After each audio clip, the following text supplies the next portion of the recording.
pagi, selamat hari Minggu adik-adik. Hari ini kami senang sekali karena bisa kembali ketemu dengan adik-adik. Dan kami percaya adik-adik di rumah semua sudah rapi dan semua sudah siap-siap untuk beribadah. Nah adik-adik, sebelum kita beribadah, yuk kita sama-sama berdoa. Mari lipat tangan, tundukkan kepala, tutup mata, kita berdoa ya. Tuhan Yesus yang baik, terima kasih karena Tuhan Yesus begitu baik bagi kami. Terima kasih untuk pertolongan-Mu, perlindungan-Mu buat kami semua, buat adik-adik di rumah selama seminggu yang lalu. Tuhan sudah menyertai adik-adik dalam persekolahan mereka, dalam aktivitas mereka. Terima kasih Tuhan Yesus untuk hari ini kami bisa mendengarkan cerita firman Tuhan. Kiranya Tuhan berkati adik-adik di rumah, berikan mereka ketenangan, konsentrasi supaya mereka dapat mengerti dan memahami firman Tuhan. Berkati kami juga supaya dapat menyampaikan cerita firman Tuhan dengan bahasa yang dimengerti oleh adik-adik. Terima kasih Tuhan Yesus, dalam nama Yesus kami berdoa dan mengucap syukur. Amin. Nah adik-adik, sebelum kita mendengarkan cerita firman Tuhan, Kak Emi mau nanya nih sama adik-adik. Kira-kira kalau mama papa berjanji sama adik-adik, adik-adik senang gak ya?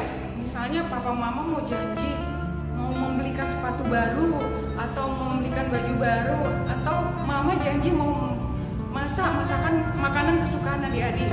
Kira-kira senang gak ya? Kalau kayak ini senang dan rasanya gak sabar untuk menunggu janji dari mama papa. Nah adik-adik, gimana kalau misalnya Tuhan yang berjanji kepada kita? Tuhan janji untuk selalu memberkati dan menolong kita. Pasti kita senang ya, karena kita punya Tuhan yang selalu menepati janjinya. Nah hari ini Kak Emi mau cerita tentang seorang bapak yang menerima janji dari Tuhan. Yuk kita sama-sama mendengarkan cerita firman Tuhan hari ini. Bapak Abram adalah seorang yang takut akan Tuhan. Bapak Abram dan istrinya Sarai tidak mempunyai seorang anak karena istrinya mandul. Tuhan berfirman kepada Bapak Abram, "Pergilah dari negerimu dan dari sanak saudaramu dan dari rumah bapamu ke negeri yang akan kutunjukkan kepadamu. Aku akan membuat engkau menjadi bangsa yang besar dan memberkati engkau serta membuat namamu masyhur dan engkau akan menjadi berkat." Abram percaya akan janji Tuhan dan ia taat. Lalu pergilah Abram seperti yang difirmankan Tuhan kepadanya. Dan Lot pun ikut bersama-sama dengan dia. Abram berumur 75 tahun ketika ia berangkat dari Haran. Abram membawa Sarai istrinya dan Lot anak saudaranya, dan segala harta benda yang diperoleh dan orang-orang yang diperoleh mereka di tanah Haran. Mereka berangkat ke tanah Kanaan.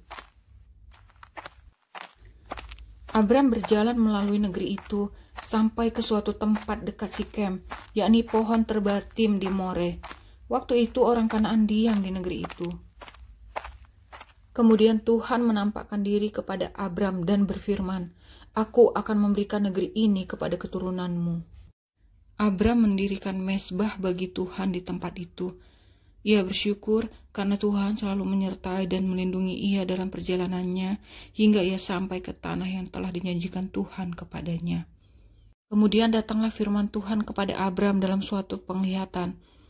"Janganlah takut Abram, akulah perisaimu, upahmu akan sangat besar." Abram menjawab, "Ya Tuhan Allah, apakah yang akan kau berikan kepadaku karena aku akan meninggal dengan tidak mempunyai anak?" Lalu Tuhan membawa Abram keluar serta berfirman, "Coba lihat ke langit, hitunglah bintang-bintang jika engkau dapat menghitungnya.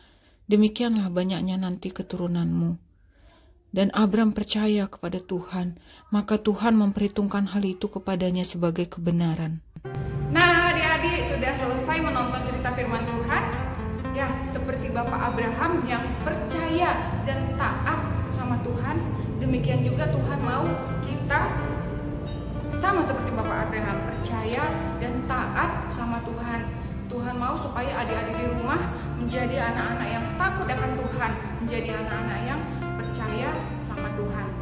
Nah, demikian juga sama orang tua, adik-adik harus taat dan patuh sama orang tua, karena orang tua adalah wakil Tuhan bagi kita di dunia ini.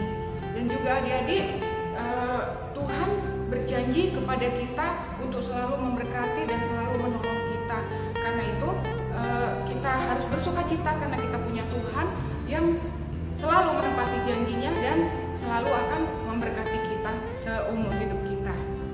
adik-adik ayat hafalannya dari 2 Petrus 3 ayat 9. Tuhan tidak lalai menepati janjinya. Kita ulanginnya adik-adik. 2 Petrus 3 ayat 9. Tuhan tidak lalai menepati janjinya. Jangan lupa dihafalin ya. Sekarang kita mau berdoa. Mari sama-sama lipat tangan, tundukkan kepala, tutup mata, kita berdoa ya. Tuhan Yesus yang baik, terima kasih karena Tuhan Yesus telah menyertai kami dalam kami mendengarkan cerita firman Tuhan hari ini. Tuhan Yesus berkatilah kiranya adik-adik di rumah, jadikan mereka anak-anak yang takut akan Tuhan, anak-anak yang taat dan patuh kepada Tuhan dan juga kepada orang tua. Kami juga berdoa biar kiranya Tuhan Yesus memberkati adik-adik, memberikan mereka sukacita karena mereka mempunyai Tuhan Allah yang berjanji untuk selalu menyertai dan memberkati mereka. Kami berdoa juga kiranya Tuhan selalu menyertai adik-adik selama seminggu ke depan dalam aktivitas mereka, dalam persekolahan mereka. Tuhan sertai dan juga Tuhan jaga, berikan kesehatan dan kekuatan terus bagi adik-adik. Terima kasih Tuhan Yesus, dalam nama Yesus kami berdoa dan mengucap syukur. Amin. Selamat hari Minggu adik-adik, Tuhan Yesus memberkati. Dah.